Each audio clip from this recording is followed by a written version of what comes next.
fight. Let's do it. Okay, well then we're in there with another exciting episode of Super Desperation Radio, where we're not going to discuss controversial stuff, but true stuff. By the way, side note, truth is often controversial. You What? Yeah, hold on. Hell Pockets botched the intro. I did? Let's redo it. Hello, everyone. Welcome to Super Desperation Radio, your number one source for Capcom news. Oh, that's right. Yeah, we're Capcops now, so you know. Yep. Yeah, We, premier Capcom podcast. That's right. Which means we also are one step away from becoming the number one esports podcast on the internet. Oh, yeah. And we always that have step away right now, we're going to talk about it, is the TI4 qualifiers that happened today. Oh, God. North American Rejects did really well. Oh, yeah? Yeah, they beat Liquid, so they might even take the top spot, so who knows? Yo, man, the media darling's getting the bop. You'll love that kind of story. Gotta love it. But anyway, actually, that's all. TI4 qualifiers are really fun to watch, but that's a lot of damn games. Yeah. Yeah, like, did they run through, like, every team and stream them? Yes. Yeah. I think so. There was Everybody a stream played at for least a every game or two today. Damn. Shit's nuts. I don't know, like, it's hard enough for me to, like, sit through, like, pools of anything. Like, I could be watching, you know, rock, paper, scissors pools, and I'm like, you know? Oh, well. So, yeah, so we're doing pretty good, you know? Like, 3 years doing this and finally got some respect. No, we don't. I know, damn it. Almost. Maybe when we're older. Maybe when we grow up. Yeah, people will look back on this show and say, damn, they were really good. And then they died. Oh, we're going to get that recognition after we're gone? That's right, man. We're gonna I have to say, as one of the longest-running esports podcasts, that you think that we would have the right mind to get a guest to talk about BlazBlue this time, but we didn't. But no, it's fine. Well, you know, considering we found out last night that the changes were coming tomorrow, I'm just going to say that we were all too lazy to get one. Yeah. I think that's the real honest answer. Yeah. It happens. It's kind of cool, though, they're both happening on the 14th. I was really surprised because normally North America always gets a delay. Yeah, just by default, but, you know, like usually it's like a month-long delay or even a year in case of certain updates to old games. Well, this is cool, too, because this is something I want to talk about, something to segue into, something that we touch upon again, but we'll worry about that later because it's not to the content right now, but just to let you guys know before we go into any other topics. So let's continue with our BlazBlue discussion. As some might have seen, there was the patch notes released on the Dustloop Wiki, which was original change list was from Famitsu for the 1.10 patch. And we talked a little bit about this, obviously, when the arcade version got patched up. Yeah, so now we have a more definite list of changes. Yeah, but I don't think we're going to go, across each character and talk about it. So this move now has 5 frames of active rather than the 3 it had before. Now you're going to win all your matches. I'm honestly more interested at the results of upcoming tournaments now that this is going to happen. So UFGT is going to be the first major, I believe, to have this. Mm-hmm. And it'll be interesting to see how fast people can switch up. I know Bananakin has been playing basically with the idea of 1.1 coming out already. He's talked a lot about it when he's streaming, changes like videos and stuff like that. But I'm wondering how fast everybody else can react to the changes going into the tournament. I think it'll be really interesting, and I can only hope to see Kokonoi versus Kokonoi as the top 2 spots again in Grand Finals. I want to see that happen so that even after the patch, people will still cry. Oh, there's going to be crying. I mean, Japan still considers her top, so... Yeah, exactly. So I want to see, they nerfed her, and they'll be like, oh, I didn't nerf her enough. Like, no, it's pretty respectable. It's still good. They consider her top, or do they still consider her, the best? I'm not sure. I haven't actually seen this. Okay. She might be one of those characters just by design. She can't really be that bad, From what I've heard, which could be completely incorrect, the top 3 are in no particular order: Kokonoi, Azrael, Rachel. Sick, Azrael. I want to play that guy too. As real as it gets. Well, last thing I had heard, though, is that Azrael was starting to fall a little bit because he's pretty basic.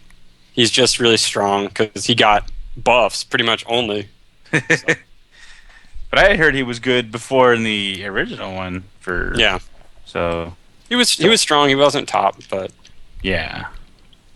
It'll be interesting to see where, as the game evolves, all the newly buffed low tier characters shake out. I know a lot of people were saying when this got released that Terumi got a lot better, that Bullet got some needed improvements, but a lot of the other characters I haven't heard too much about, like Izayoi, Amane. So, but honestly, I have not been paying as much attention since a couple months ago because I basically didn't want to get too hyped for 1.1 because I was figuring that ArcSys was actually going to delay it like they do everything else. So I didn't really want to get too excited about it. That's the best feeling. Keeping expectations incredibly low, like so like earth-shattering under the ground low that when something good happens, it's just that much better. Yeah, you're really excited about it. Well, what a way to You're live. you're like, whoa! I wasn't expecting this until February. We got it. We did it, folks. Blaze Blue's back. Oh man. Jeez. No, that's cool. But yeah, ArcSys has actually been pretty punctual this year, so Exarch Kind came out when they said it would. It's true. I don't think it should have been released. No, When they said it would, but hey. it's a Yeah, whole we were talking new about that the other ArcSys. night. How unfinished the game feels. Just watching it. Are you saying that perhaps we got KOF 12 again? not I don't think so it's much. that bad. I think It's not. harsh words. Yeah, that because I mean, if you have to think about 12, that had a lot of radical changes to it. Like, Yeah, that's true. Yeah. I feel like the biggest problem with Xrd is that you have a lot of characters that are playing like their reload versions plus new stuff, and then there's Potemkin and Slayer that play almost exactly like their reload versions, except basic. they're worse in some regards. Yeah. Man. Yeah, I've definitely been seeing various things in Exard where it felt like it made sense for them to put it in, but I felt like they meant to give other characters a way to deal with it. Like the Chip stuff is just like, okay, maybe it was his moment to shine, but did you have to put him that high up on the ladder?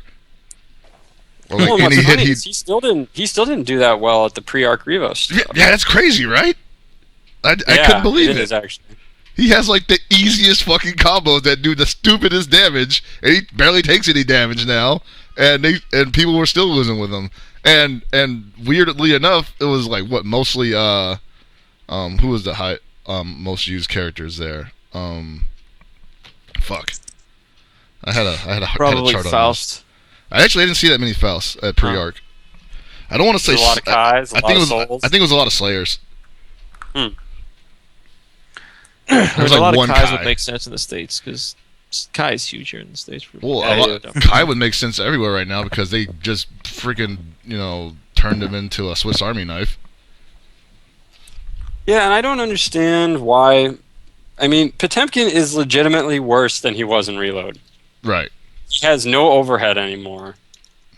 His new move is, I don't want to say it's useless, but its usefulness is limited. I mean, And- you could just slide head instead of Yeah. aerial slide head. Yeah, basically that's what it is. It's an aerial slide head and Or I mean, a hammer fall. Sorry. Yeah. It's flying. they should have just given him a manual cancel like they gave to the ground hammer fall. And then Yeah, something. something like that. I don't know. And I don't want to derail it from BlazBlue too much. We were going somewhere with that. But yeah, it's going to be interesting to see. Obviously, they've said that there's going to be one more BlazBlue after this. Wow. So I'm wondering how long we're actually going to get with 1.1. If we're actually going to get a 1.2 or if we're just going to get a whole new game. That is an interesting question. I'm going to guess we're going to get a whole new game. That seems to be the lay of the land at this point. But it'd be really nice if they just released a ultra, version where you just paid $15 and upgrade the existing one. Well, that's what they do with Extend, right? Well, yeah, I mean, they get the cash for it, but you don't have to shell out another $50-$60 for a new fighting game, especially with one whose shelf life seems to be about a couple of months at these points. You know, we still haven't seemed to clear that hump where, you know, updates don't cost us money. I don't I think can that's understand. ever happened. Yeah, I could see that obviously they're going to need something to put the effort and the work in. But the issue I have is that you really need to do the whole show and fanfare of a physical release copy or things like that. Like, of course, you know, you can release the new updated version for the people who don't have the old one, but it shouldn't be too much, especially when it's still mostly the same base game. It really depends on how much you've actually changed, and are you really changing a lot of things just because they need to be changed or because you need it to be different in order to sell the newest product? You know what I mean? Yeah. There's definitely like a lot of change with system mechanics and things. It's just sometimes, you know, Arc System Works patches in the past, you know, in different revisions of games almost seem schizophrenic to a point where a lot of things kind of played out strangely. But I think that this will at least make for an even more wholesome product that people can enjoy. And hopefully fans of the game won't cry and say, this game sucks, I want my money back, I quit BlazBlue because of X. But I'm sure that will The never X is Kokonoe. You don't need to hide it. I mean, But now that Kokonoe has been nerfed, are they still going to cry about it, or are they going to latch Yeah, onto something probably. else? You know? People are going to whine about whoever's winning in large numbers. Yeah, no, not just that. I think every BlazBlue update, people have complained about something and have said they're not going to play the game anymore due to some silly reason. yeah, Yeah. it was CS, CS1, Bang, CS2, Makoto. I see more And reasons that Valkenheim. people say that they don't want to play the game than they do. And that's kind of like... but That's, it's like, oh no, I said I was going to play this game, but maybe I'm not particularly good at it, but I'm just going to say it's bad because of X reason, which could be legitimate at some points, but then it's like they want to pay money to not play the game. I don't Yeah. know. it's usually It's the not whole- legitimate, though. It becomes that whole thing about is any press good press, basically. Yeah. Because you really do have more people complaining about the game, it feels like, Yeah. than who are talking about how much they enjoy it. Which is sort of depressing. Yeah. Yeah. And then you also have a lot of those other people who are fans of the game, and, you know, they'll get it, and which is perfectly fine, but then they talk about stuff, but they don't actually play the game, like, that seriously. Yeah. You know, they don't actually actively do any learning or research, and they're just like, oh, this is, you know, like parroting what other people might have said and not forming their own opinions. You mean dipping in and out of the scene at Yeah. their own convenience, not really committing to anything. That sounds like me now, dude. Yeah, I know. I was gonna say that's pretty much all of us. Yeah, I was gonna. I think we've reached casual mountain, guys. Oh Sorry. man, I like that you guys finally realize this. Jesus. I haven't played a fighting game in 30 days. I've been playing more Tekken, honestly, than anything. Oh yeah, Yeah. I've been seeing you. Yeah, I saw the pictures over at round 1. I played a bit of KOF 13 at Northwest Majors on this like Hori mini stick. I guess they were doing this like little challenge, like see if you could beat someone with the Hori mini stick, and I beat everyone I played with it. Wait a minute. Did you break Wait. Was this our challenge? No, I wish it was. This is something that you and I were talking about doing once. Yeah. But they like just some random guy won in the raffle at Northwest Majors, and he's like, oh, he just has it set there, and I saw people playing like, oh my god, this sucks. Oh my god, I can't win. I'm like, oh, let me try this. Surprisingly, I did not break the stick. I almost broke the table that I put the stick on. You know what? It must be because it wasn't somebody else's stick. Yeah. It was someone else's stick though. No. I mean, like one of their like home designed or modded or something like that. Probably. I don't know. That stick is surprisingly solid. I played that, and I think that's about it. Or no, I played 98 with Walkman the other night. And that shit was terrible because of GGPO. Nice. Really terrible. I wanted to throw my stick across the room. Yeah. I wish ShmupName actually had some kind of online play, but I don't think it does. I could probably set it up to work with the peer-to-peer Calera, which isn't, you know, rollback, but at least closer without having to go through a server, which, depending on the connection quality between the two, will be more decent. So that could potentially work. But Because Final Burn is is not the one for emulating. Especially since GGPO probably uses like a pretty old version. Not that I don't think it's updated much more from them, but I look at the version number compared to Yeah, other it's definitely ones. an old version of it. Yeah. Because I didn't notice it as much before, but the input lag is noticeable. Just even when you play, like, on your computer with other people locally. Yeah. So that added to possible GGPO hiccups, or two people having varying connections. Man, that gets ugly really fast. Yeah. But that's the life we've chosen because we don't go No. outside. No, I don't know what you're talking that's- about. I chose not to live that life. That's why I stopped playing on GGPO. Well, you don't have a choice. You live in the desert. I'm surprised you have internet. Yeah, I know, right? By It's the way, probably you're supposed to be getting that update, right? The new sick ass internet. Yeah, so Time Warner's supposed to be hooking us up with like this 200 down, 100 up connection by Evo time, I guess. So within the next 2 months, I should have it. I'll believe Nice. it when I see it. Yeah, me too. Supposedly San Jose is getting it before we do. And they might. No, San Jose is getting fiber. Like they're getting Google Fiber. God damn it! Yeah. That's different. Nope, time to move to San Jose, I guess. I guess, man. The minimum wage ain't bad out there. You guys can all just move there and have the SDR house. I'm on fire down here, so it's okay. I'll Oh stay here. man, I've got The nothing else. SDR To house. We should get it across the street from Levi Stadium too. Just go all the games. Oh hell yeah! Like, nope. Can you even get anything across the street from that stadium? It's like it's like Great America and industrial house buildings. I'm sure you'll figure it out somehow. Maybe we can take up residence inside the old Namco headquarters. Oh man! But anyway, so what else did we have to talk about? Because I have something, but I don't know if you guys want to save it for later or Put it in chat. Let's see. put it in chat. Yeah, let's see. In our chat, of course. Let's see. Okay.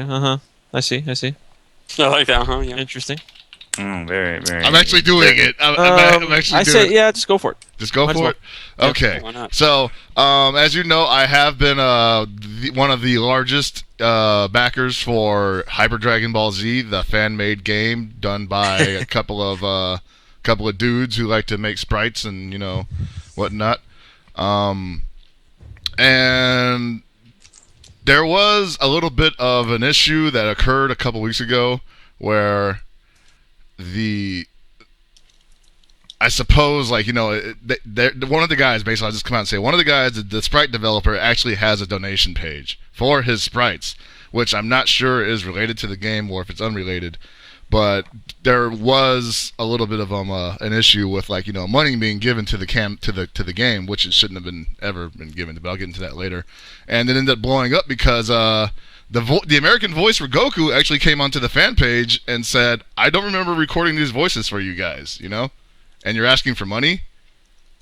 And it was kind of a mini blow up. I'm pretty sure it got back to Funimation because the guy's work is all over the game. And ever since then, they've been, kind of quiet about it. Recently, they did release a trailer that actually outright stated, please, don't bother with the money stuff. We're not going to be taking any donations, which is probably the smartest thing they've ever done.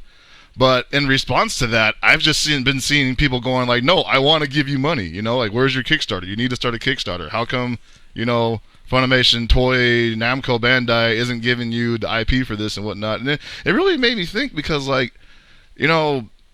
Skullgirls was pretty much one of the first fighting game to use that, the donation, Yeah, the model. basically, right? They did the Kickstarter, they got the fans and the community behind it, and it became a great success as far as indie games go.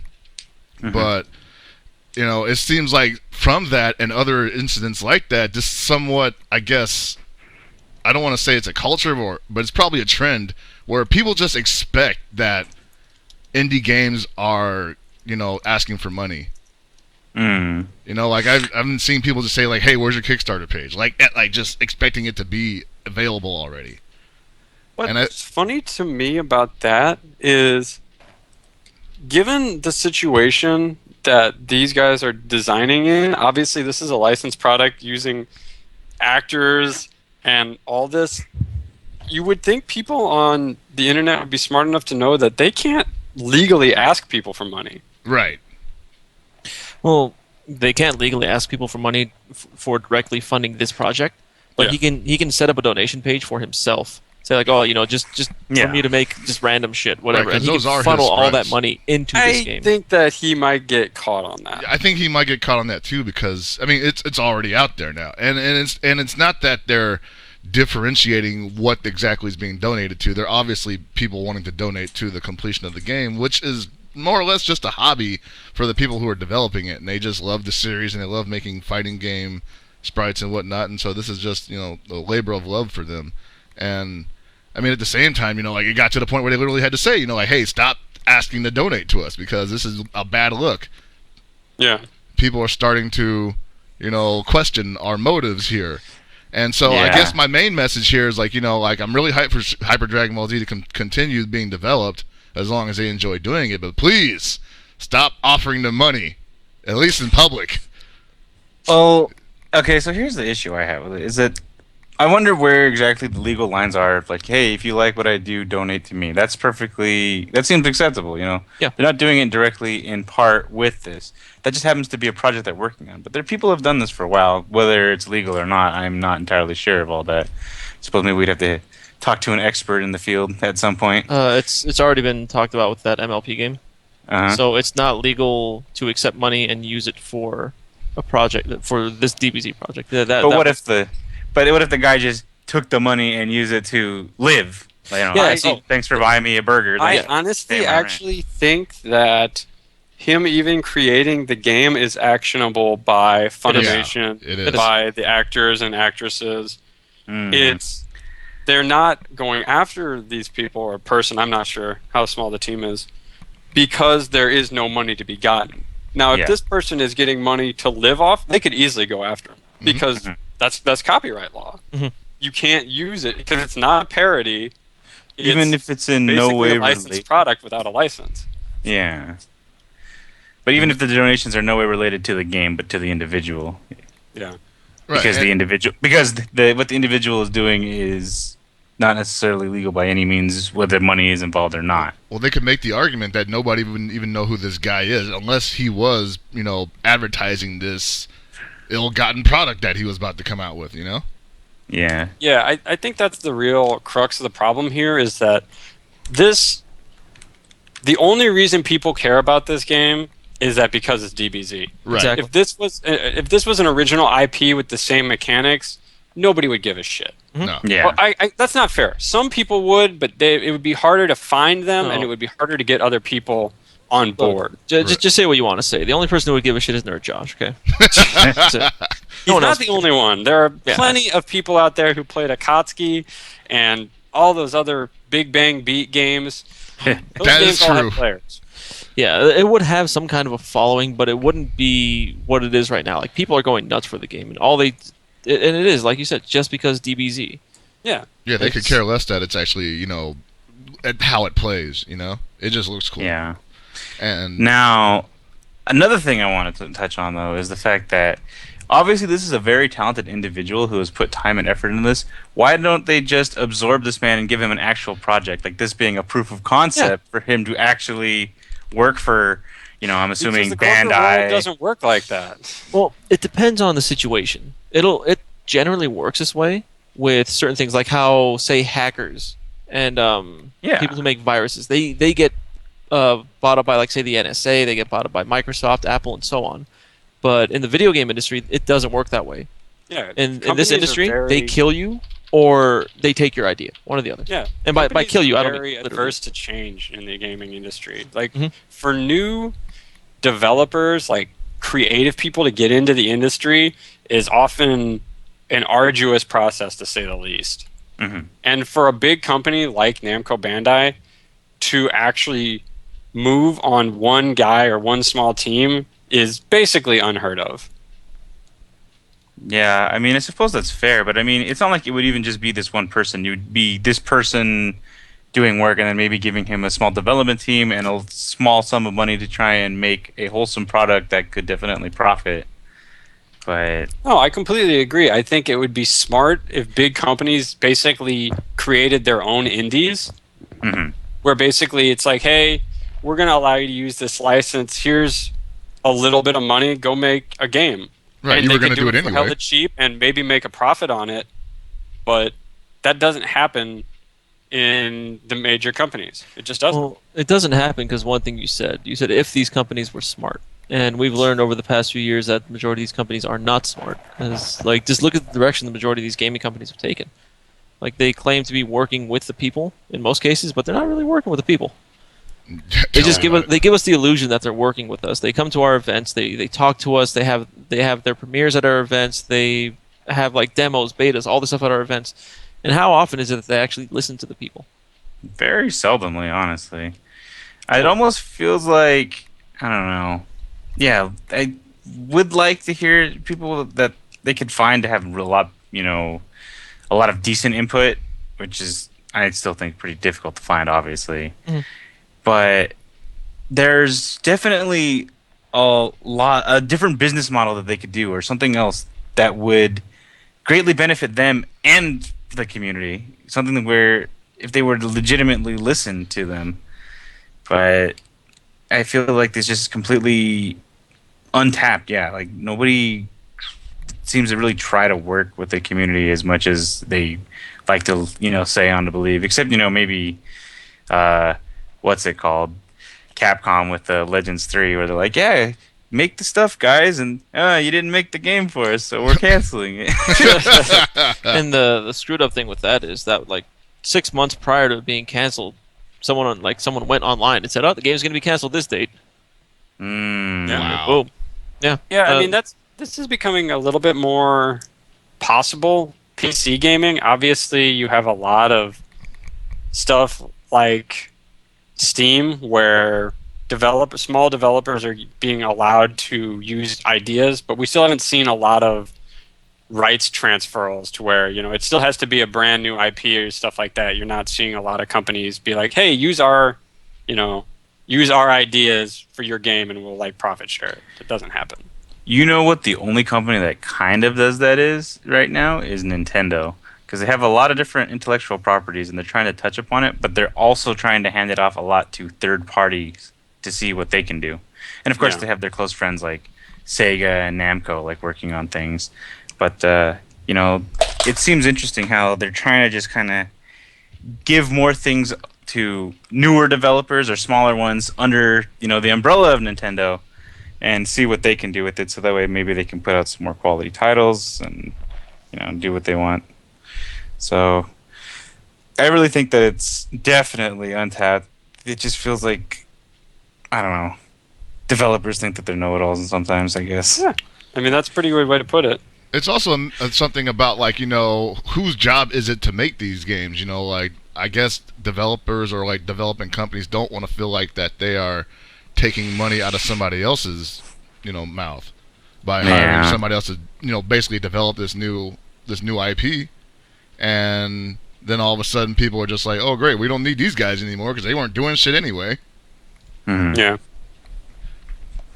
I mean, you say that about Nintendo, but that's normally always established smaller studios. They're not like giving people who fan makes. Yeah, but this isn't like this is not the same thing we're talking about here, honestly. Yeah. It's not like they're hiring Project M devs to input. Yeah, on. exactly.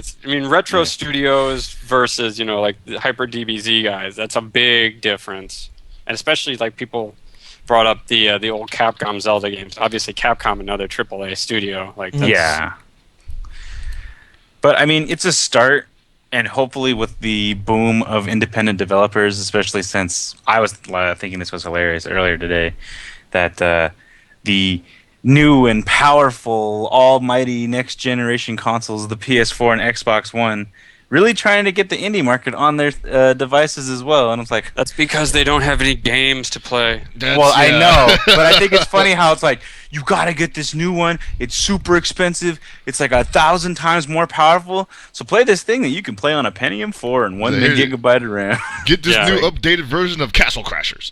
Yeah, it's like, well, okay, you definitely are trying to expand to this market because it's definitely a big one that it is, useful. People are going to buy these games even to some extent, and there's Right. some gems out there. There are people that are legitimately good developers, and they're getting the exposure, and hopefully with the money that they make, they can move on to bigger and better things. But it's just like, I wonder how long it's going to take for, because it feels like that the market is in a shift. You either have your AAA titles or your independent developers. There's no real middle ground devs anymore, where It just like kind of like tied you There- over in between. you know, I- like a lot of say that- third party just kind of. That's not totally true. There are a few guys in the middle. People like Way Forward, I'd say, are in the middle right now. I guess, but I'd put them honestly more closer to the indie side. I don't know. They're- They've been around for. I mean, they're a pretty established studio now. Yeah, there definitely have been. They get a lot more of, support. But even then, they worked under Capcom. They were still someone. No, yeah, else's that's very true. front. I feel like they're independent in the sense that they're small, but at the same time, they make a lot of licensed games in order to fund their pet projects. They would make like Nicktoons Battle Royale or some shit. Yeah, they made Contra 4. Yeah, they but then made DuckTales Remastered, and then they still did Kickstarter for Shantae. Yeah, for the Half Genie Hero. Yep. So Yeah. it's kind of like a shift. Like, hopefully, either the big corporate developers or at least the corporate businessmen in general who tell, the directors of their companies which way to look. Considering, obviously, I'm sure they're a big, problem and why games are, stagnant and whatnot. Because they're just like, I don't understand what people like about video games, but don't make it cost this much money, and that idea is stupid. So do this instead. And that's obviously got to hurt. But at the same time, it's like there's a lot of young blood out there and some new things. So I think from the way the market's going, I'm worried about the top crashing a bit, but at least there's a cushioned new bottom of multiple devs, big, small, good, bad. They're not trying to say bad about anyone else, but there's definitely room for like potentially another generation of gaming in just the marketing sense of how it's going. Well, I I think. think- Oh, go ahead. Oh, I was going to say, I think that given what it costs to create a AAA game, or at least what costs have ballooned to at this point, because I don't think it takes all this money to create some of these games. It shouldn't, I'll say that. But the top is it's crashing. Like, a lot of these companies who are AAAs now, I'd say a bunch of them are going to get bought or explode in the next 10 years. Capcom is one of those. It's very possible that Capcom is either not going to be around or somebody's going to own them in 10 years. Yeah. Because you look at the games that they've tried to shell out. I mean, Resident Evil 6 is a really great example of a game that cost a shit ton to make and is just tragically awful Yeah. by all accounts. And they're coming out with another one right away. It's not anything like the old games that it's named after. Yeah. And did the Lost Planet series sell? I mean, they made 3 of them or some shit. The first game did really well.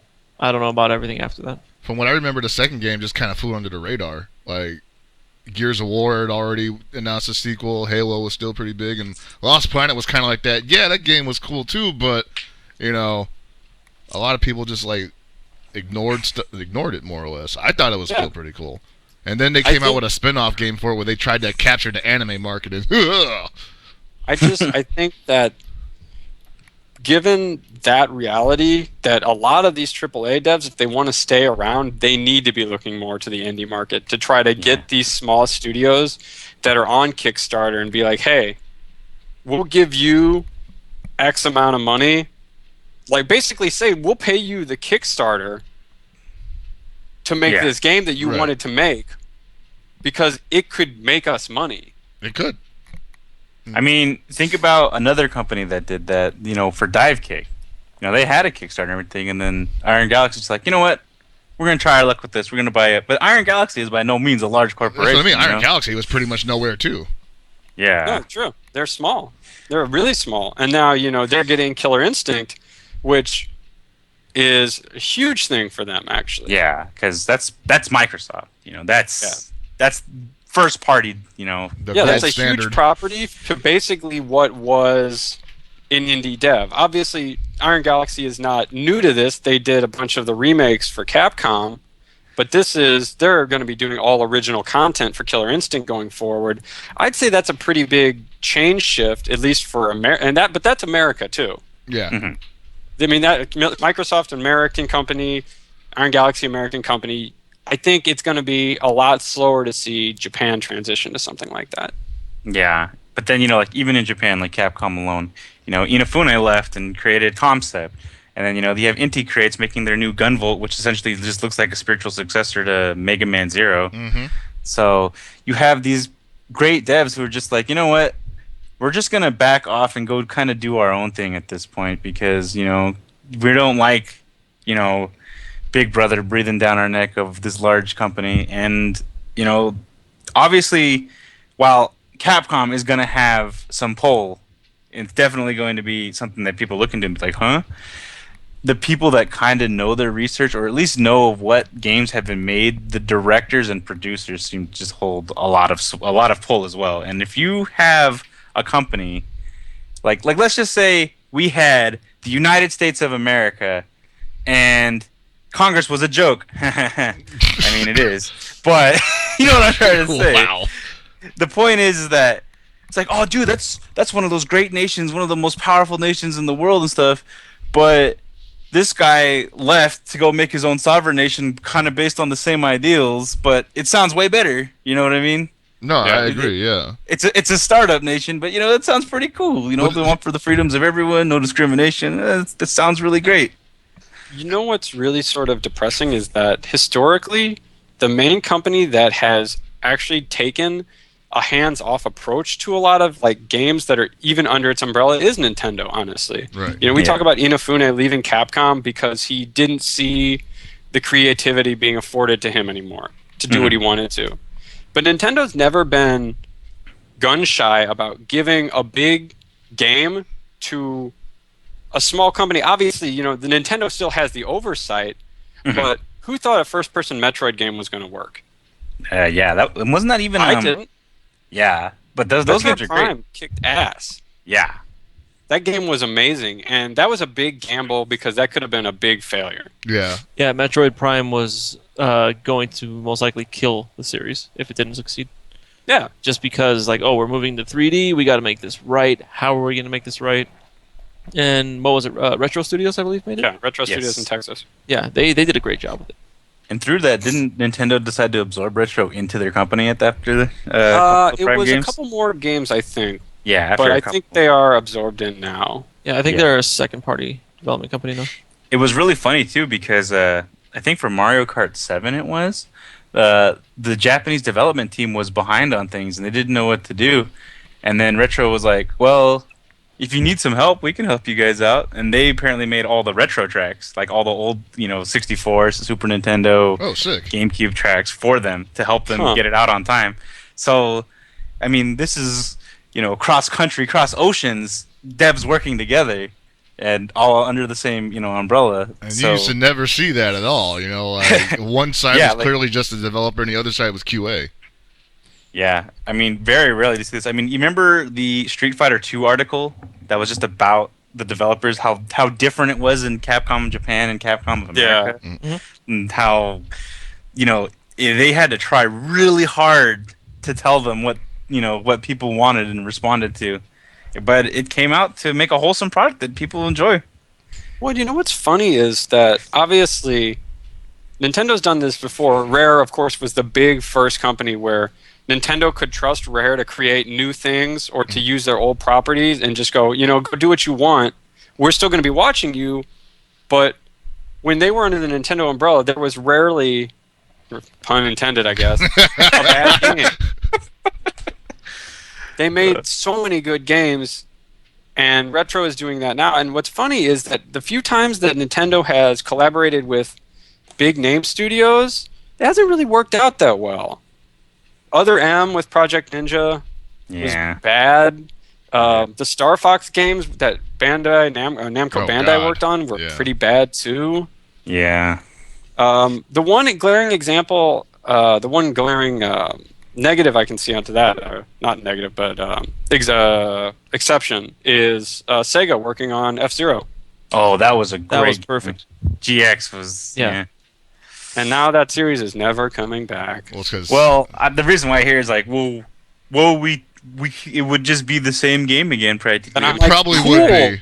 And then people are like, well, I like F-Zero because it's F-Zero. I Yeah, don't like it because it's new every game. Yeah, exactly. Give you new tracks, new looks. Yeah, people generally like a game for what it is. Like, look at the old Wipeout games for Nintendo or for PlayStation when they first came out. Yeah. Mhm. People fell in love with those games, and every sequel afterwards was essentially the same exact game, That's the same game. and people still bought it. Like, nothing's going to change. Dragon Quest, same goddamn game. People keep buying it. Yeah. People like different things, but if you're making a sequel, they want something relatable most of the time. Yeah. Like, I think the only drastic change for a sequel that worked and sold well was Resident Evil 4. That's the only one that comes to mind right now. Resident Evil 4 did really well. That was also the last one that people felt they did right. Exactly. Yeah. Well, Resident Evil 4, that game was practically considered revolutionary at that point, right? Only for that yeah, kind of Gears game. of Yeah. War was inspired by Resident Evil 4. Like, Man, I really changed- would like a new F-Zero game. That's really great. Yeah, just give me F-Zero GX2, honestly. Yeah. Can we have like an arcade that's just dedicated to having like 16 F-Zero cabs? Yo, I've that always would be dreamed so about that. sick. Dude, I used to dream about that shit. And when they found out, and this was in the last year, that all the AX tracks were actually on Oh yeah. the disc, and you just need to get a Game Shark. I was looking around for a Game Shark, and I couldn't find one for the time being. I need to get that. Yeah. But going back to talking about devs that leave their companies to form their own one that I would like to talk about in general is Masahiro Sakurai, otherwise known as the creator of Kirby and, the guy who's the main head for Smash Brothers. In 2005, he left to make his own company, Sora, and almost every single game he's made after that has been for Nintendo. So you can see that there's like some really good relationship between that, Yeah. He left to make his own company, and they're like, well, okay.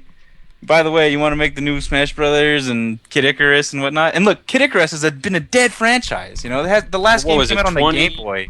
Yeah, like 25 years? years almost. Yeah, like 20 years, I think. And he came out with this new one, and that game is actually really good.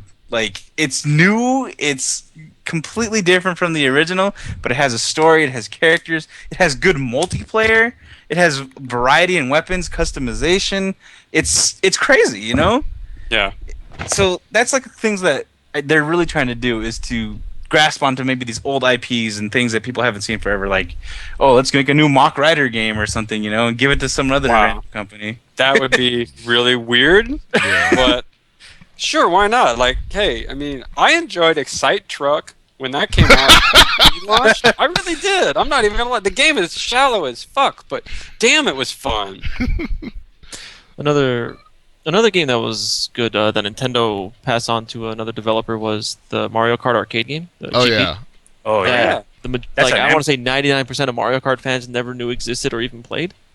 Yeah, it was really sparsely, released here in the States because I don't even know that it had an American release. It did, and the cab was Yeah. expensive as shit. Yeah, I was gonna say that thing is like I'm sorry, a not the media cab. center. The cabs were expensive as shit because in Yeah. order to play the game to its fullest, you needed all the cabs. Yeah. But that it's game still, was but honestly, fun. the first time I played it, it felt really weird because you can tell it's not a Nintendo developed game. Mhm. Because the way you have to jump by hitting both pedals in that game, as opposed to having a trigger or something on the steering wheel like you would have if Nintendo alone had made it, and it just feels odd. They should have made it like the Mach 5 and had a button for jump, That would have been like sick. right in the middle, and with the That same would be sound fun. effect from Speed Racer. That is, yeah, The that was crazy thing is that there's even 2 other versions of just the first one. Wow, I didn't even know that. Yeah, the current one is Mario Kart Arcade GP DX, and apparently they're in all Dave and Buster's since February 16th this year. Well, what are we doing here? But that's really cool. I really enjoy seeing things like that. Yeah, and I just wanted to conclude my previous point by saying the fact that these people do leave the companies to develop something on their own is not, at least not in Nintendo's case, but it is a result of feeling some kind of dissatisfaction either from your bosses or maybe the fans are getting dissatisfied, and you're kind of like trying to get away from the mudslinging, you know. Yeah. And so I feel like, you know, when we say the top is going to crash, well, maybe it needs to. Because there's obviously some level of complacency that's occurring there that has forced them to be in this situation.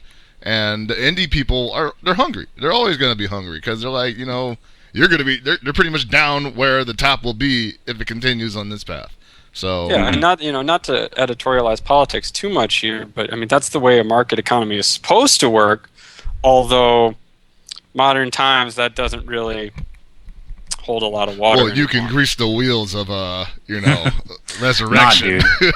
I'm gonna try and re-release the same product over and over again, and I also have this very, very vague set amount of like hundreds of copyrights. So I'm gonna just sue everyone every chance I can get, and that's how I'm gonna make my money. I just wonder if like oh Bandai no, Namco's- my new device was trash and nobody wants it.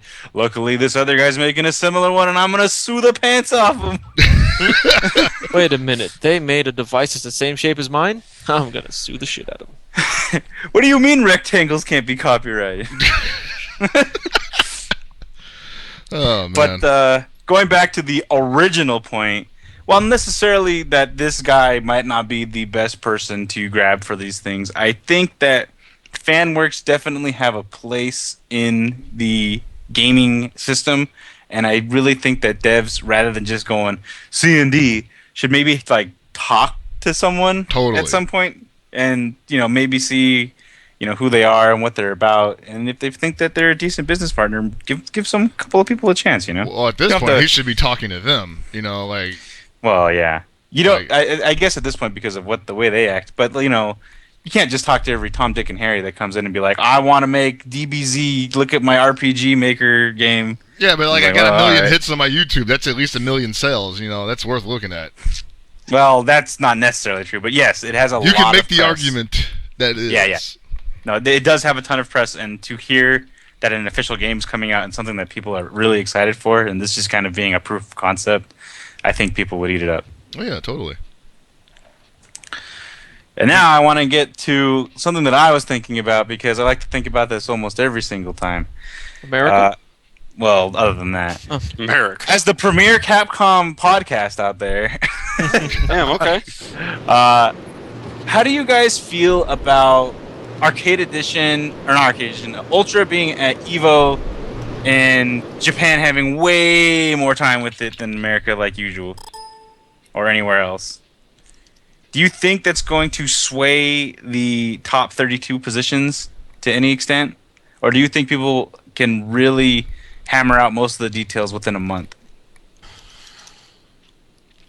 I think it's really, really hard to say, honestly. I think there are certain people who are not going to have enough time, and I think there are certain people who are going to be able to switch based on honestly what character they pick up. Mm-hmm. Some of the newer characters, I think, if you're expecting a character specialist to do well at EVO with the new characters, I think Japanese would be much more likely than American, given the time disparity. But I think overall, it's going to matter, but I don't want to say it's going to be only thing that matters. Yeah, there's definitely going to be factors that are going to, that come to play in here. Most of all being talent probably at this point, Some people are just going to pick things up faster than others, regardless of how much time this person across the country has spent on this. Especially these days where the gap between both regions is steadily decreasing. Back in the old days, them having a game for a year before us was, pretty much fatal. We had like one or two guys that could compete with them. Yeah, and we've talked about this before, is that at least I feel, that the gap between the US and Japan at SF4, well, Japan and actually the rest of the world at SF4 is pretty narrow in terms of top players now. I don't think it's going to be a big deal. I think there might be a few people, like I said, who won't be as polished as they could be, but I think when it comes down to it, I don't think it's going to really affect top 8. Okay. And I think maybe it'll affect some pool play, but yeah, there's always so many factors that can affect that anyway. How you're feeling in a given day, where your head's at, who you have to play against. I don't feel like I don't feel like that's going to be a fair excuse. If any Yeah. excuse is fair, and most of the time they're not. Yeah. Then I want to go to another idea about this, and I want to use a player as an example. What about characters that have practically done nothing but get buffed?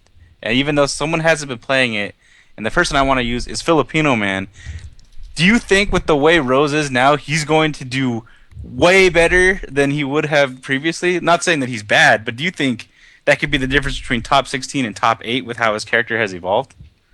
I don't want to say that the buffs are going to affect his play more than just his improvement over the last 12 months will affect his play. I would agree with that. I think the fundamentals He- will come into play more. He has shown so much improvement on a big stage, at least. Maybe he was always pretty good, but he wasn't coming out to Wednesday Night Fights as much for whatever reason. You never know why. But just the level of play he's shown every week, I think that he had that shot to getting top 8 anyway. Yeah, no, I definitely don't want to take that away from him. He's an excellent player. Rose isn't by any means a bad character right now, but he makes it work so well. And I just think with certain characters, such as Rose, getting all these extra options, like, of course you have to know how to play the game. Of course you need to know how to have the character. But I do think by, certain character specialists are going to definitely get rewarded for what they've done. Because I feel like it's more important in cases of characters you never see. I feel like Rose has played a fair amount as it stands. I think there are some Hakan players who have the chance to be really, really happy. Because that character is only getting buffed. He's only been getting buffed. But nobody plays him still. There's like a handful of Hakan players in the world. And I swear they're somewhere menacingly rubbing their hands together going, excellent, it is mine. Now it's really time the to character, oil up. seriously, I don't know how he hasn't done better. He has technically all the tools. I feel like maybe people are worried about consistency in execution because the stuff he has isn't that hard, but being 100% on it every time and not messing up at a key juncture might be scaring some people away. it's probably just the whole, like, he's great with oil, obviously. Probably one of the best characters, if not the best character while oiled up. But it feels like if you make a mistake, that oil is going to be gone and you are going to be at a venue, Like, am I going to try and go for these risky oils? How am I going to get out of the situation, Yeah. So, obviously, like, even equating it to Dota, because that's all I could think about right now. It's like Shadow Fiend, man. When you die, you lose those souls, and you are at the biggest detriment than any other character would be. If you make a mistake on that character, and your oil runs out, you are in dire straits almost at that point. You need to find a way out. It's like you're scrambling to survive and get that next oil. Yeah. So that's probably the main issue people have. But I'm sure there's some people who are calm and collected and could probably utilize his normals a lot better, and especially like you said with the new stuff. That's the thing I want to see mostly. I want to see some new characters up there, and not just like 4 new characters. I want to see some varied top 32. Yeah, I think the hardest thing that has dissuaded a lot of people from playing some of the lesser seen characters is that there are just so many obviously strong characters that it's like, hey, this character is obviously really good. Why don't I just play this character instead? Right. Mm-hmm. If I want to put my time into execution and learning my matchups, I'll play something that I know is going to work versus something that is basically the unbeaten path. Mm-hmm. I think that's a huge thing. Okay, so for EVO, we might end up seeing a lot of people who just pick a character who is a little bit easier to deal with on a short-term basis, which means we might see a lot of mirror matches, at least from the Western players. Man, remember back when Street Fighter 4 was, I think it was Super or something like that? Weren't people like going to like tons of multiple characters too? Like everyone was going for the counter pick, and that seemed to be an issue at that point. Well, that's because everybody was so good. Yeah, like that was cool. Like you saw a whole bunch of different things in the situations, but like sometimes, like the counter picks were too strong. But do you think that we'll be able to see not necessarily counter picks, but just a lot more people surviving in the upper echelon of players? I don't know. I feel like this one of the strengths of Street Fighter 4 has been character variation in top 8, top 16. And I think that's because of a couple things. I think one is because there's so many damn characters in the game. Yeah. So I think I don't think that's gonna change so much. I think that the variation from player to player will be the same. I don't know. There's definitely, you definitely see counter picks now, and I don't remember Super as well anymore, honestly. But I feel like there still aren't a lot of them. I don't think that's going to change. Yeah, I don't think it's going to change much at all because everyone just tries to be a character specialist. They don't care for learning multiple characters because that takes too much time these days. You need to get better faster instead of learning more matchups. So learning one character for the majority of people is more efficient than learning multiple characters. Yeah, I feel like, counterpicking is definitely a thing, and, it's always possible, but it's not like back in, say, ST when learning a character took you maybe 2 days, except for, like, the finest points of the matchup. Mm-hmm. There's so much more in a game like SF4 that you need to know about weird interactions and things like that make it harder to deal with multiple characters. Personal opinion. Well, that's what I want to say on the topic. Does anybody else have anything else to add before we move on to the next subject? Well, I'm a Capcom fraud because I have no idea what I'm going to play in Ultra. I'm Going to go back to Yang? I'm going to play Abel. I know what I'm doing. I've played Abel every single iteration of the game I played. Either Yang or Guy. That's what I'm waffling between right now. Of course. The anime ninjas. guy or the ninja. I know that I'm going to end up playing this game and I'm not going to like it, but I will end up playing it because most people around me are playing it. So I'll probably end up playing like Hugo, Abel, maybe Hawk. I just want to grip people. I hear that T-Hawk's really good. The buff to Condor Spire is awesome, and I feel like it's something he needed. I don't know how good that move is, but it looks pretty ridiculous. It might not have needed to be that good. So, we'll see. Dude. Do we have anything else, though, today? Yes, we Speaking definitely have something else. Of Capcom and Street Fighter 4, ECT. there was some fun bracket juggling that happened at ECT this last weekend. And Gibby, you want to take the floor and start us off on this one? Yeah. So, bracket manipulation, once again, was in the spotlight final round because some of the judges moved people around because the players demanded it. It happened at plenty of events. We discussed it. We dedicated almost an entire episode to it, but this time at ECT it happened a bit differently. So once the tournament got to top 32, the organizers of the event decided to change where a few of the players were in the bracket. Like they finished their pools, they were supposed to play X person, but according to the TOs, let me just make it easier and just read their quote. That'll be much better. Yeah. Regarding the Street Fighter Top 32 bracket change, a photo of our Top 32 bracket for Street Fighter 4 was posted to our social media accounts early this morning before the tournament started. When analyzing this bracket seating, we determined that a change was needed to separate players that were on the same team. Under no circumstances was any player involved in this decision. It was made by Joe and John acting alone, Joe and John being the TOs for ECT. We take our tournaments very seriously and respect the basis of fair competition. We apologize for the confusion, and some people thought this change was made mid-tournament or was influenced by players. So let's start number one. I'm air quoting everything right now. Yeah, Fighting games aren't a team sport. Yeah. Thank you.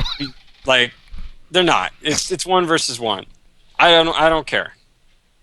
It's top. What was it? Top 16? It was top 32 where it happened. Top 32. That is after pools. That's pretty far in the tournament. No. If it so happens that you guys have to play each other in top 32, that should not be an issue. Yeah. The thing I want to point out with this, that's top 32. That's after brackets. That's before finals. That's mid-tournament, right? Yeah. Yeah. So they're saying here, some people thought the change was made mid-tournament, which is exactly where it was made. Yeah. So the good thing about I can't really say the good thing. The only bright side to this is that the players didn't complain to be moved around. No. That's But the only bright.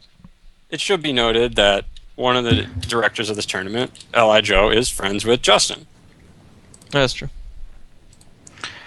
At the same time, this happens from a TO with no other outside intervention because of fairness in teams and whatever.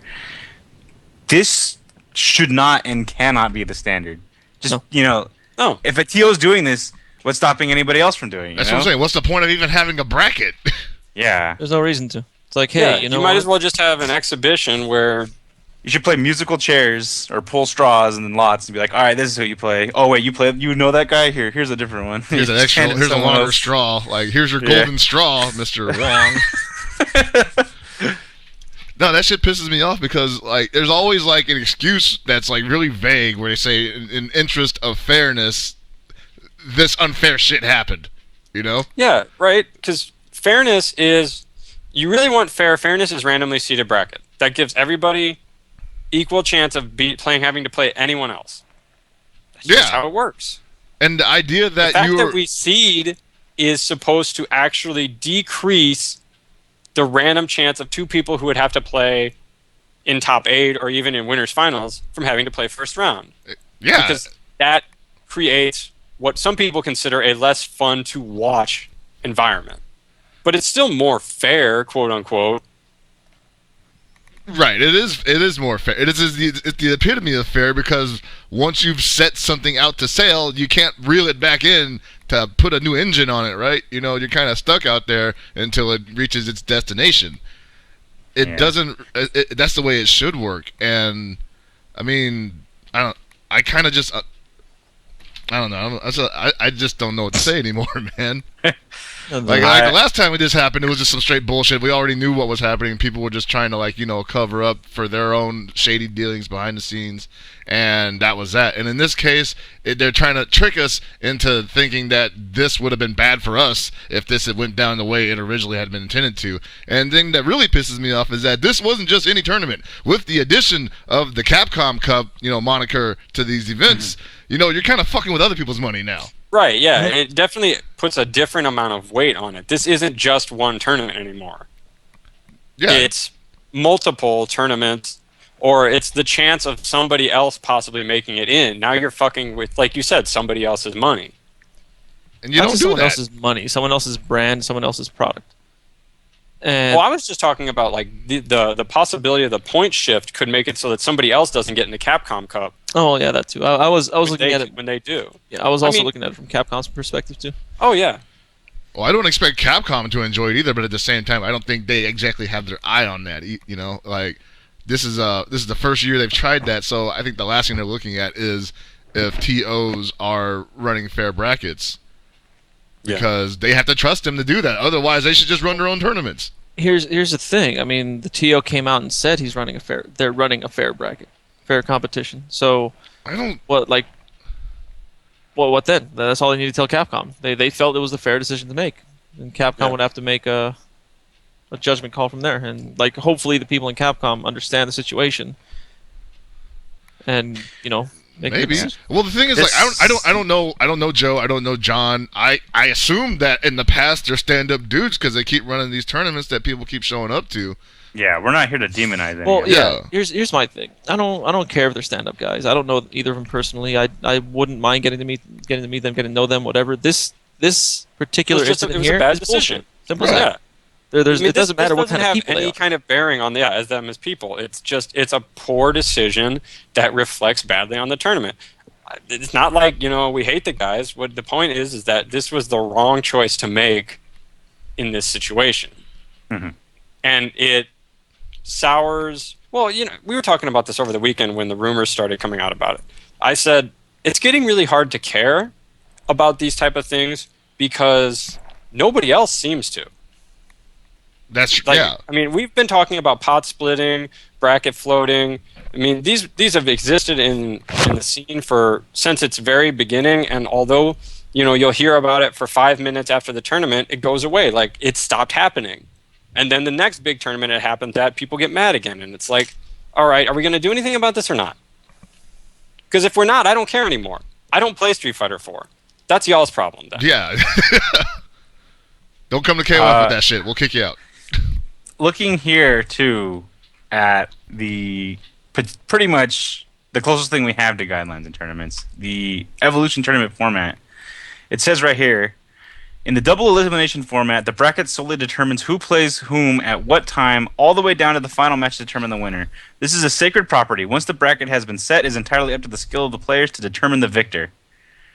So, essentially it says, by EVO standard, no floating. And we ignore that shit. That's been going on for years, even though, during the Road to Evil crap, and this shit would go on. And and I don't expect the Cannons and Mr. Wizards to police other people's tournaments. That's not their job. But at the same time, this is like the de facto leader of fighting game tournaments, right? But at the same time, they're over there fucking thumbing their assholes at them. Yeah. Special thanks to Toshin, who linked me up to the official rules. Oh, good shit. It's just that simple. Yeah, exactly. It is. It's either people demand it and do something that causes a change to happen, whether that is, basically not going to tournaments where this happens, not supporting TOs who do it. I mean, a lot of people want to talk a lot of shit about Keats, but this shit doesn't happen at UFGT. Not at all. Hey, it runs on time too. And he's caught shit for not doing it. I mean, people may remember there was a lot of drama last year about him not being willing to give certain players certain privileges, and it doesn't affect the tournament. Nobody is going to miss one player. The thing with Keats, everyone gave him shit, and they had no idea why they were giving him shit. Because somebody told him was to. like, okay, I love Keats. Keats is a really good friend of mine. He rubs people the wrong way. Simple as that. He knows this. We all know this, and that's fine. He's an asshole. Yeah, he is, and that's perfectly okay. But his product, his tournament, there's absolutely nothing wrong with it. Exactly. It's fair. It's balanced. That no one gets any special treatment. He will tell you to eat shit if you ask him for special treatment. Yeah, you don't have to love the guy to understand what a good product is, and he's been putting on a damn good product. Mm-hmm. And it's funny, too, because a lot of people will just eat up shit even if it's a terrible product. Be like, oh, man. That's what I want to say, man. I can't wait to get, the iPhone 5. Oh, Apple's treated me like shit, and they fucking don't pay taxes. But I'm going to keep buying. That's what I'm saying. People are legitimately supporting bad events because so-and-so is a good guy, and then not going to good events because that guy's an asshole. That guy's an asshole. He fucking screwed over He's this not community. my friend. He didn't do for so-and-so. This guy on this show told me to tell him to fuck off. And the dumb thing is okay, let's just assume that the brackets ran the way they were when they started, and then, two teammates, top players, had to fight each other in the loser's bracket, and they eliminated one another, basically, right? Yeah. You tell me you're just going to stop watching the stream? Are people just going to walk away? Yeah. I don't want this to be a fair event. I want it to be more fair to me. Yeah. I want to see fucking FGC Media Darling for the 18th million time take top 2. Literally, that's like saying, I don't mind hanging out with this guy who steals from me because he's nice, but that guy's an asshole, and so I'm not going to hang out with him even though he respects That guy's an asshole even though he gave me half his liver. Yeah, he got me a job. He got me a job. They got me that money that got stolen by that other dude who I'm buying freaking dinner for right now with the money. Bullshit. Yeah. It's really stupid. And once again, I just want to focus on the Keats situation for a brief second. People jumped on the bandwagon of hate that a few big names were giving him, and that was it. The majority of people who hate him just hate him on that sole purpose and the way he handled that situation, which he didn't handle it wrong. That's how that shit always works, though. They tried to do that to you and Walkman as SCR. Oh, yeah, that was hilarious. But that's a whole different case. So with Keats, he stood firm. Okay, he said from the very beginning no one's getting special treatment. He told everyone you need to pre-register if you want to get not preferential seating, but be seated away from people in your region. Yeah. And if how else are they going to know? Yeah, exactly. If you didn't, well, you're treated like everyone else. That's the way it works at almost every tournament. The issue is some TOs will let you slide. It's like, oh, you know what, your Hell Pockets. Oh, you're a big name. Yeah, I'll place you here right next to Air. Don't worry, you could beat that guy, right? Yeah. That's generally what happens. It's like, you know what, since you're a big name, since you're a figure, I'm gonna put you where you want to be. I'm gonna put you away from other big names and other figures. That way, you don't have to eliminate other big names. And the issue with this is it does benefit a tournament to separate those big names early on, or to manipulate the brackets to separate those big names, to have a better, not a better top 8, but a top 8 with bigger names in it. Not so much a higher skill top 8, because some of the big names, let's just face it, they're not as good as some of these other people. Yeah, there's a lot of examples of where big names get beat by people who are relatively unknown, and it almost seems like people want to minimalize that, Well, that's the problem. There's two things about that. Is that this is done to try to minimize getting randomed out, quote unquote. Well, guess what? Everybody who's ever been good at fighting games started by randoming somebody out. Nobody walked into the tournament for the first time and was like, "Yep, I'm the best guy here." Mm-hmm. Yeah, you know who F Champ was back in the day? He was just like some fucking little punk that like showed up to tournaments, and we were just like, "Who's this kid?" And got bodied at Marvel too. Nobody knew who he was. Nobody knew him. And then he got better because he practiced hard. He started beating bigger name people, getting more consistent, and now everybody loves him. Asterisk. Yeah, so he's like Ice Cube. You love to hate him. I don't love to hate Ice Cube. I love Ice Cube. Well, yeah, I do. Anyway, yeah. So it's just one of those things where I understand why it's done, but it shouldn't be done. There's absolutely no reason for it to happen. I get you want it. You don't want these big names, these top players to play early on, but it's their fault they're playing early on. Simple as that. The majority of these top players, they don't even register. They don't pre-register. Yeah, I've seen the majority of these brackets for like the majors the past 2-3 years. They do not pre-register. They register at the door, and then they expect to be like seeded 1 or 2 or some shit because I won a tournament. Oh yeah, I won multiple tournaments. Yeah. It's stupid. And the problem is that this kind of created a precedent where it'd be like, oh, well, this, and this guy did it for me, but you're not going to? But that's how things were. And it's like, well, they were in the wrong, and, people need to stop enabling, like, are you telling me that these other TOs at these other events are wrong? Because they've been running events way longer than you, and I think they know a little bit more about running tournaments than you do, and they're probably right. These guys probably do know a lot more about running tournaments than the new TOs. That doesn't mean they're doing it right. No, I wouldn't say that. Well, I'm not even saying that. I'm just saying that's might be an argument that they use, because a lot of people... that definitely was an argument used against Keats. Yeah, they try to intimidate you by making you feel like, oh, you're not as good as this guy who's been going for so long and he's got a better product than you. So, but I already paid for my plane ticket, and I'm here, so I might as well sit my ass down and shut up and enjoy the tournament. And how often is it that these new players who maybe do random somebody out are basically, I'm not going to say they're forced because they aren't, but they're told to play ball because otherwise they get put on the outs with all these other players. Oh yeah, I bet it becomes like the worst high school peer pressure bullshit that I have ever seen. Because think about it this way: does anybody else remember when? Oh damn, who's the guy from Detroit? His name is escaping me right now. Wolf Krone. Oh Wolf Krone, the whole pausing issue during the team tournament. He took the win because that was in the rules, and everybody villainized him for weeks. Like, that guy's a douchebag, that was my game to win. It's like, you broke the rules. You're DQ. It's not just that. He hasn't agreed to do certain other things that were not even legal by tournament standard, and they outed him for it. Yeah. There's a shit ton of stupid things. Like, Anthony... Let's just we've talked about it, right? What happened at Evo? Have we? I believe we have. On stream? I think so. Okay, well, we're going to go into it again. So since we're on Wolf Krone. Wolf Krone lost in Street Fighter 4 this past year at... Oh, God, I don't want to talk about this. I am. I am. All right. So what he ended up doing was going to one of the cannons and complaining that he wanted to replay the match from that exact point. Yep. Like with the same amount of time, same amount of meters, same exact situation, everything, because he insisted that there was lag on the monitors, either 1 frame or 2 frame. I don't remember exactly what his claim He was. just said there was lag on the last combo because he always blocked that mix-up. Yeah, he said he's never been hit by this mix-up, but he got hit by this mix-up because of the lag and insisted to play. He was there. How long was it? Like 15, 20 minutes? Yeah, pretty much. Him just complaining? And he complained and complained. He didn't get his way, thankfully. Like, he did not get to replay the match. But just his incessant whining was just... It's everything I hear about what a bunch of like big names, top players do.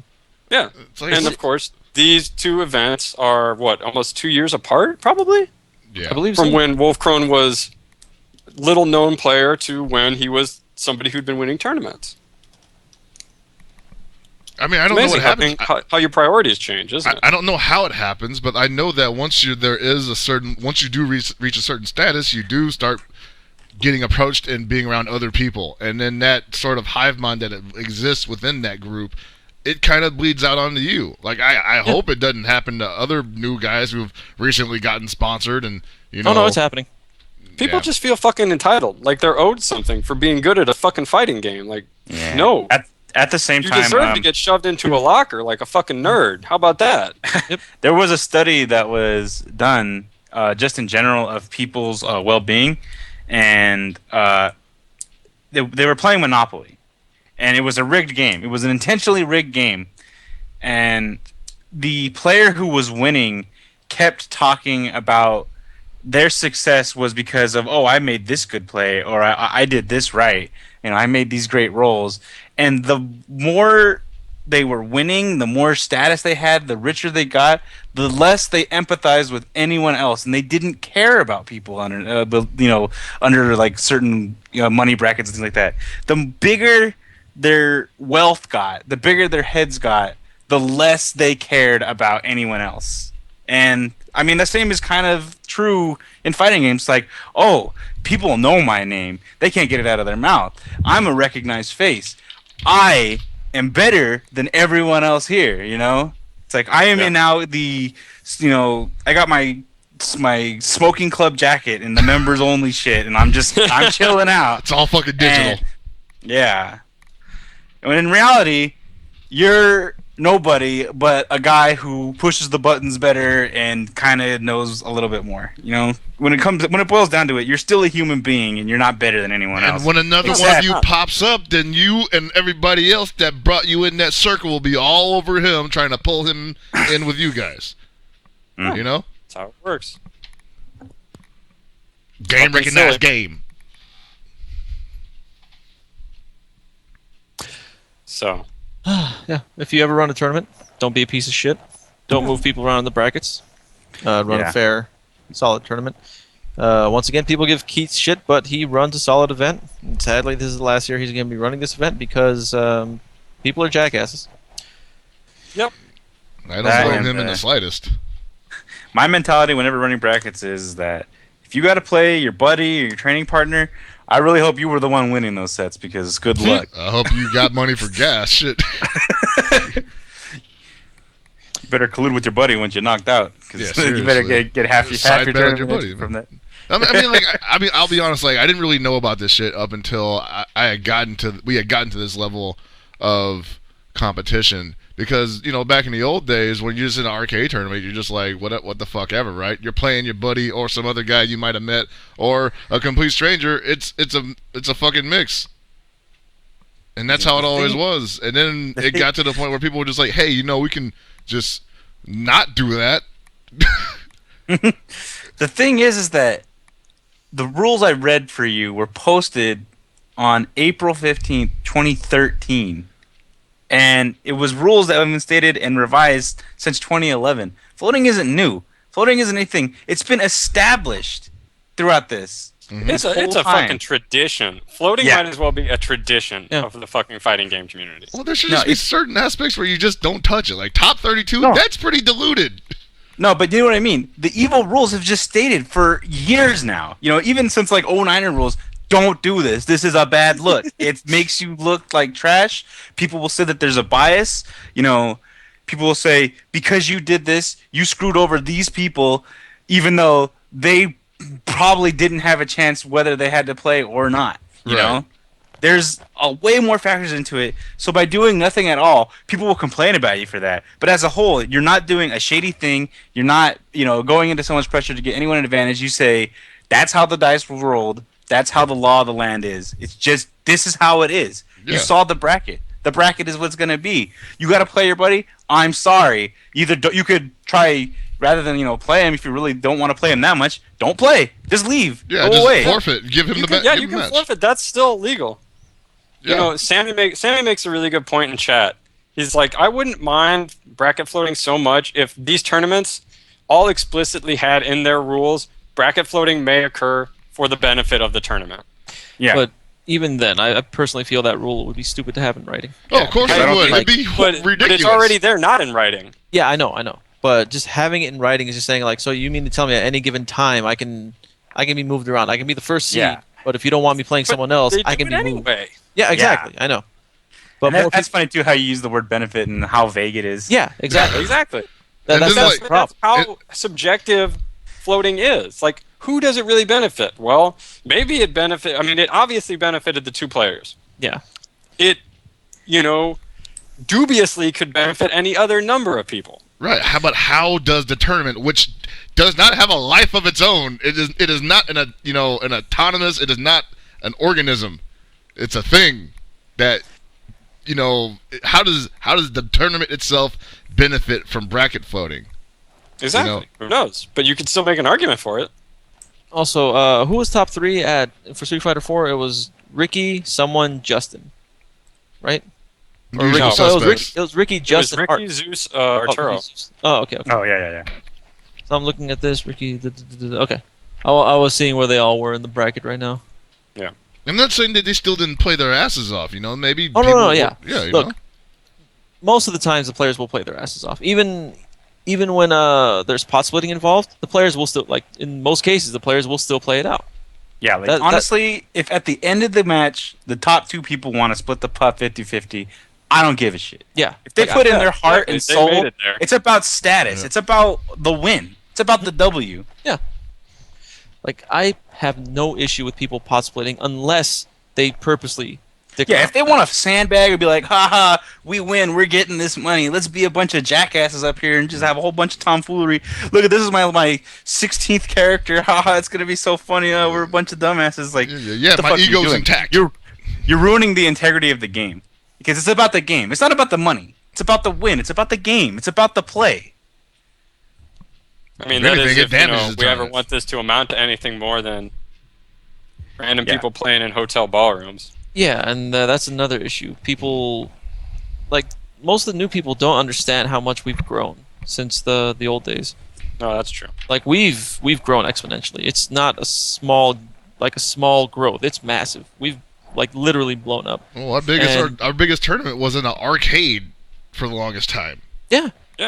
I watched the videos from B5 over the weekend. They had like 20 plus arcade cabinets in a room that looked like it was slightly bigger than Super Arcade. Damn. Yeah, pretty much. Like, the event was tiny-ish. Like, not tiny. For its time, the event It was was big. huge. Yeah. And, like, no one ever dreamed it would be this big. Like, even old Evo, like Evo 2005, the first year in Vegas, it was big, but, like, only, I want to say 40-ish% of the ballroom was taken up total. Dude, 09 Evo at the Rio, still pretty big, not anywhere near as big as last year. Yeah. Oh, yeah, last year. Holy Yeah, and apparently this Well, year and- it's even bigger. Yeah, it's going to be even bigger. I mean, they're already talking about if Smash registration stays on pace, it's going to reach 1,000 people. That's good. Nice. Which means I they really pretty want, much- look, I they're gonna want to see need the their own Smash day. guys come out. I want to Yeah. see the Smash guys just go nuts again. Like, I Yeah. do believe the Smash people were the loudest. No, they were the most entertaining. Like, The crowd really got into it. They got into the matches. I mean, this is sort of an aside, but Smash was awesome to watch last year. so, yeah, people need to understand in order to grow more than we have already, because the growth has slowed down. Like, there's been a, like, screeching halt to the growth, if you ask me. And one of the reasons is many people are being turned off by a lot of the garbage that goes Behavior. on. What's that? Yeah. Behavior. Oh, yeah. Like, whether we're talking about game politics or just the way people act, like, hey guys, let's talk about like horrible, immoral physical acts that happen to people and think it's a joke. It's like, all right, well, People don't want to be I don't around want to with be here. Yeah, and it's stupid. So hopefully all that crap go. Like, this is the thing. None of it's gonna go away. But as long as people can keep it out of the public eye, like on streams and shit, if people can act a bit more professional, that'd be great. Mhm. But Yeah, I at mean, you this- can't stop people from being stupid, but Yeah. you can stop. You can basically make that stupidity. You can outlaw it to the extent that the stupidity is still going to happen, but people are going to get punished for doing it. Yeah, like you'd be like, look, this guy's stupid. Look, he's a poster boy for everything that's wrong. Don't Yeah. be like him. and Look, Goofus over here he needs to fuck off while we get more gallants. God, you really do Goofus and go on. right now, I believe the only like legitimate professional FGC tournament is Evo. Like not easily. in terms of what happens at the event, but on stream, on camera, what you see on like when you're watching it from home, what you see, it's like watching a major sporting event for the most part. They don't mess around. They stay away from words. They dress professionally. They do everything right. Okay, it's like everyone says, it's esports, whatever the hell you want to call it. It's professional. It's not esports. It's fucking professional. Yeah. People need to I mean, understand a lot that of shit. people give a lot of shit to MLG for their various transgressions and the way they run their stuff. But when you watch an MLG broadcast, you're like, damn, this shit looks really nice. It's fucking almost quality. like I'm watching professional sports on TV. Yeah, and that's what we need to aspire to be. It's simple as that. Like, if we want to grow, if we want to be relevant, if we want other people to take us seriously, including sponsors, because that's the most important thing right now. If sponsors take us seriously, then we get more money coming in. We get more revenue coming in. We have more everything. Look at fucking League of Legends and Dota. Yeah. Just look how they do their shit. And look at Dota right now. Dota, what is it? What is it, Anthony? 4 million? Yes, Shit. it just hit 4 million. Jesus Christ. We're never seeing that much money. I'm I'm gonna saying, say, like, right I don't know now. how we're gonna pull that off. And you know, Look, and if what- you want to make team-based fighting games, if you want to make like things like that where you could get a whole group of people and They or have something. those. They have No, those. No, you know what I mean though. Yeah, like And- it'd be the standard because everyone's always like, "Oh, I want to play one-on-one." It's like, "Oh, okay." Well, okay. And you know fine, what? but- That doesn't eliminate the small grassroots aspect of it. Weeklies are still going to be like that. You know, monthlies can still be like that too. But it just depends. What do you really want? If all you want to do is play fighting games for fun and just kick it around with your friends, that's totally cool. Nobody wants to take that away from people.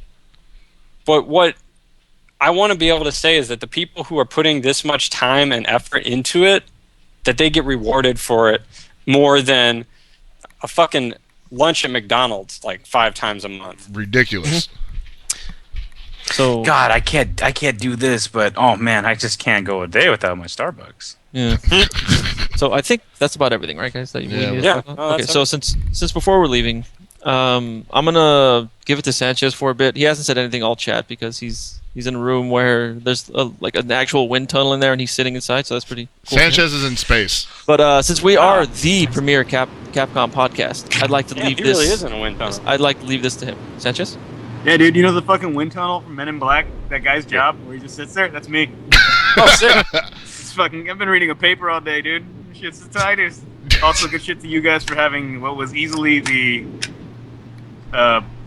antithesis of last week's show.